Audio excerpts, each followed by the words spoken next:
اللہ تبارک و تعالیٰ قرآن کریم کے اندر مومنین کی، مخلصین کی مثالیں بیان فرماتے ہیں کہ مومنین ایسے ہیں جو اللہ تعالیٰ کے لیے یا اللہ تعالیٰ کے ساتھ، ایک تو اللہ تعالیٰ کے ساتھ، اور اگر کسی کے ساتھ محبت کریں گے تو وہ اللہ تعالیٰ کے لیے ہی کرتے ہیں۔ ذاتی غرض، ذاتی مقصد، خود غرضی نہیں ہوتی،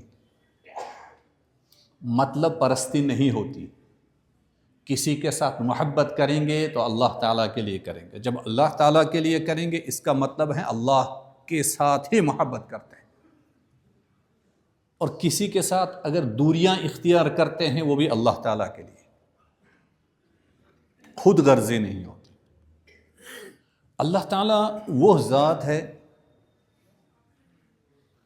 وہ مختار کل ہیں، جس اللہ تعالیٰ کے سامنے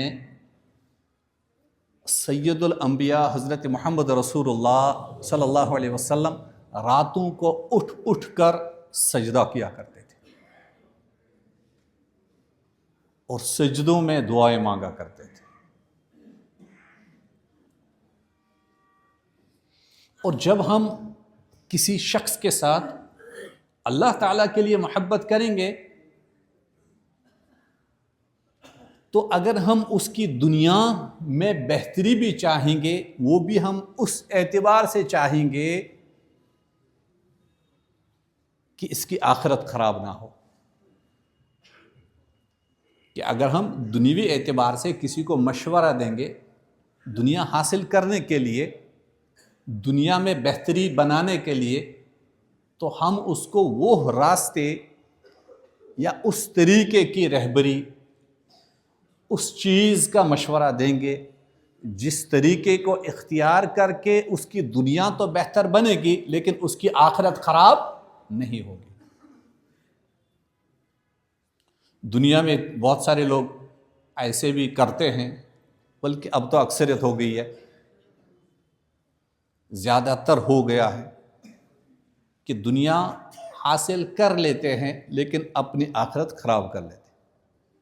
جس طرح رشوت کا پیسہ، جس طرح سود کا پیسہ، جس طرح کسی کی چیز غصب کرنا، کسی کے پلاٹ پہ قبضہ کرنا، کسی کی گاڑی چھین لینا، کسی کا موبائل چوری کرنا، کسی کے زیورات چوری کر لینا، کسی کے جوتے چوری کرنا، وہ اپنی دنیا ٹھیک تو بنانے کی کوشش کر رہا ہے لیکن اپنی آخرت کو خراب کر لیتا ہے۔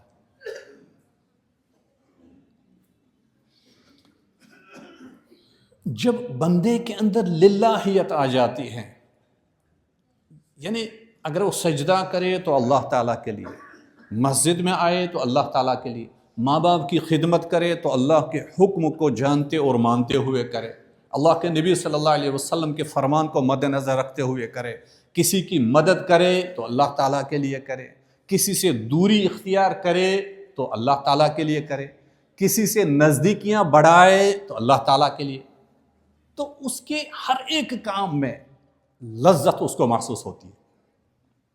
قلب کے اندر سکون ہے، دل کے اندر سکون آ جاتا ہے، دماغ کے اندر اطمینان آ جاتا ہے، زندگی گزارنے میں مزہ آ جاتا ہے۔ اس کے پاس تھوڑا بھی ہوگا دنیوی اعتبار سے، اگر اس کے پاس مال کم بھی ہوگا، سہولتیں کم ہوگی، لیکن سکون کافی ہوگا۔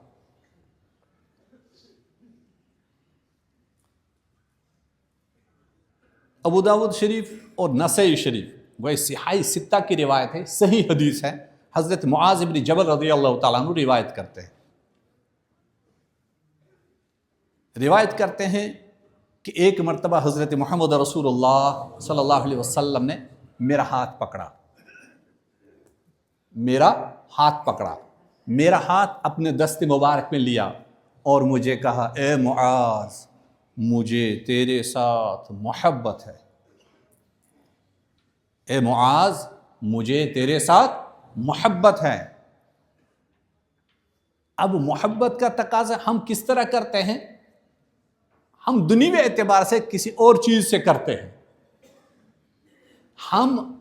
اگر ہمیں کسی کے ساتھ محبت ہے تو ہم اس محبت کو دنیا کی ہر چیز کے ساتھ جوڑنے کی کوشش کرتے ہیں.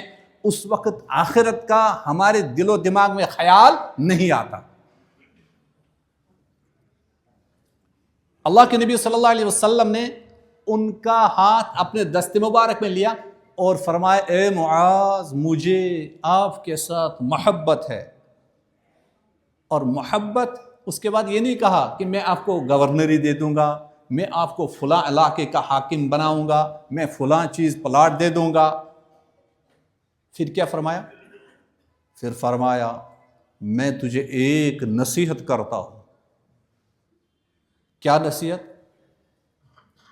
وہ محبت ہے, اب میں تجھے کچھ دینا چاہتا ہوں. فرمایا نبی کریم صلی اللہ علیہ وسلم نے اس وقت, معاذ ہر نماز کے بعد ان کلمات کو ضرور پڑھا کرنا. ہر نماز کے بعد, یعنی فرض نماز, ان کلمات کو ضرور پڑھنا, ان کو کبھی ترک مت کرنا. اللہم اعنی علی ذکرک و شکرک و حسن عبادت. محبت کا تقاضا کیا ہے؟ اے معاذ مجھے آپ کے ساتھ محبت ہے, آؤ میں تجھے وہ چیز بتا دوں جو تیری دنیا بھی بہتر بنا دے, جو تیری آخرت بھی بہتر بنا دے. اے اللہ تو میری مدد کر دے. ان کلمات کا ترجمہ کیا ہے؟ اللہم اعنی علی ذکرک, اے اللہ تو میری مدد فرما دے کہ میں تیرا خوب ذکر کروں, تجھے یاد کیا کروں. وشکرک, اے اللہ تو میری مدد فرما میں تیرا ہمیشہ شکر ادا کیا کروں. وحسن عبادتک, اے اللہ تو اس معاملے میں میری مدد فرما میں عمدہ طریقے سے تیری عبادت اور بندگی کروں. کوئی خاص طور پہ ہاتھ پکڑ کے یہ سمجھایا, یہ دیا. آج ہم محبت کا اظہار دنیوی اعتبار یا دنیوی چیزوں کو جوڑ کے کسی کے ساتھ کرتے ہیں.